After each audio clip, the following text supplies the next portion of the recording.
mighty Missouri, largest and most powerful battleship in the world, is ready for launching. Her sponsor, daughter of the senator from Missouri, sends the traditional bottle of wine crashing against the ship's bow.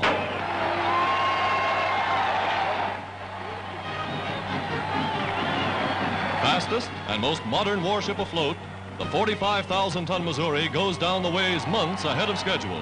Her secondary batteries already installed.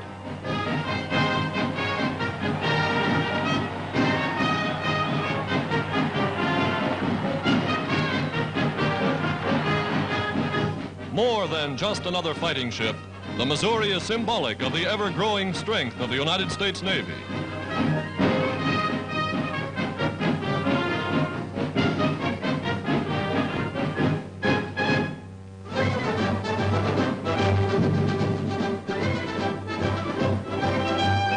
Gung-ho in Chinese means all together, and that's the way Americans of Chinese ancestry are backing the nation's drive to sell war bonds.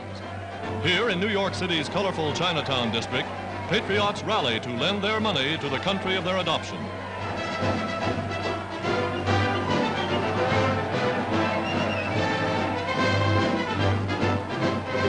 This is the spirit that is typical of all Americans, regardless of creed or color. Old China and new, united in the common cause, victory for the United Nations.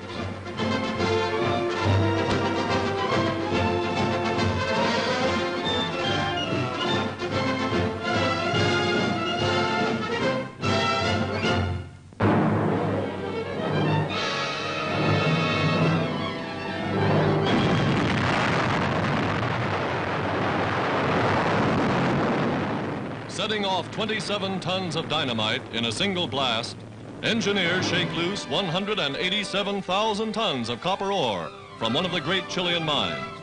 Copper ore by the trainload, rolling down from the richest deposit in the Andes.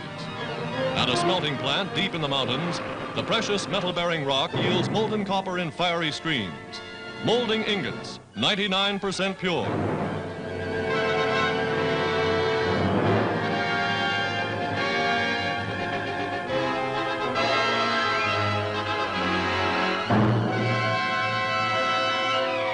From this one plant, 522 million pounds of copper a year to help feed the war industries of the United Nations.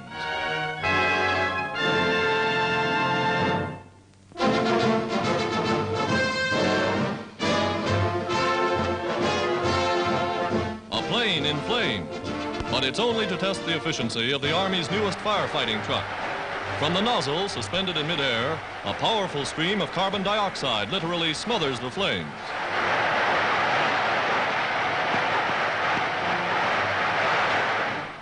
Capable of extinguishing an acre of burning gas or oil in a matter of seconds, the truck will be a boon to Air Force ground crews.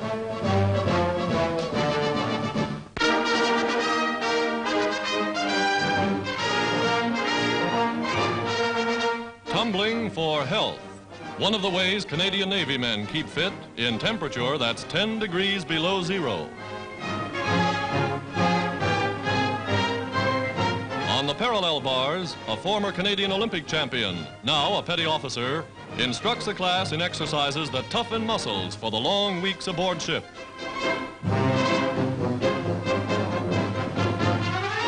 Practicing with Indian clubs limbers arms that soon will be swinging signal flags from the decks of war vessels. This is the largest Navy training center in the British Empire. And after 10 weeks of this rugged training, men are physically fit for any assignment.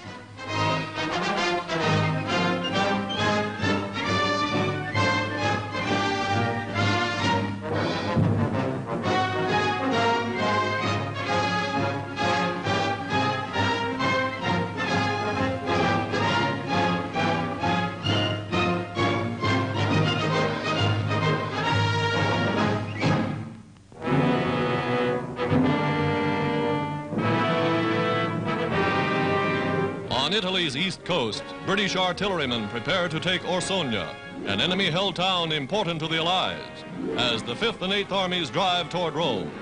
Officers plot the direction of fire. The barrage begins.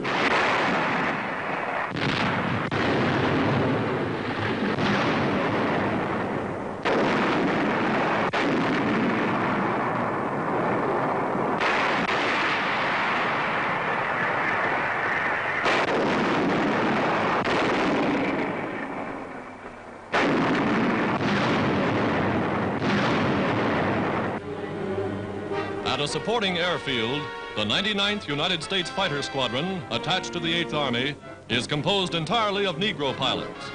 Veterans of 236 missions in Africa, the Mediterranean, and Italy, men of the 99th have a brilliant record for the 6 months they've been operating overseas. Now they take off to aid ground forces advancing on Orsonia.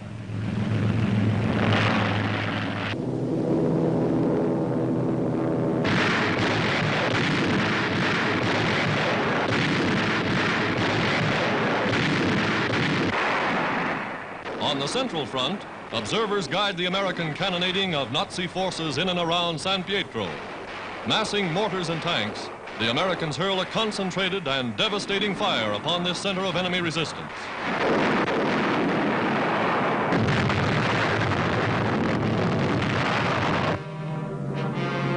The American entry into San Pietro.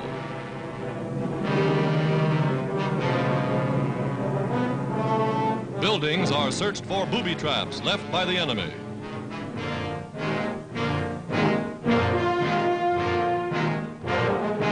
Nazi planes sweep back over San Pietro in a last show of resistance. An American soldier, nearly buried alive by one of the bombs, is dug out safe and unharmed.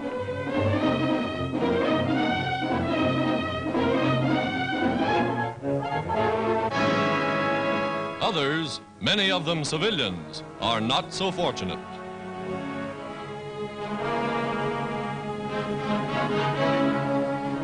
This is the real tragedy of war.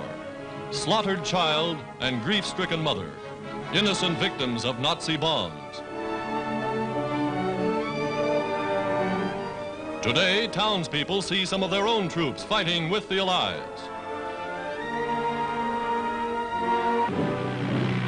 Over muddy mountain trails too rough to be called roads, the rugged Jeep can go just so far.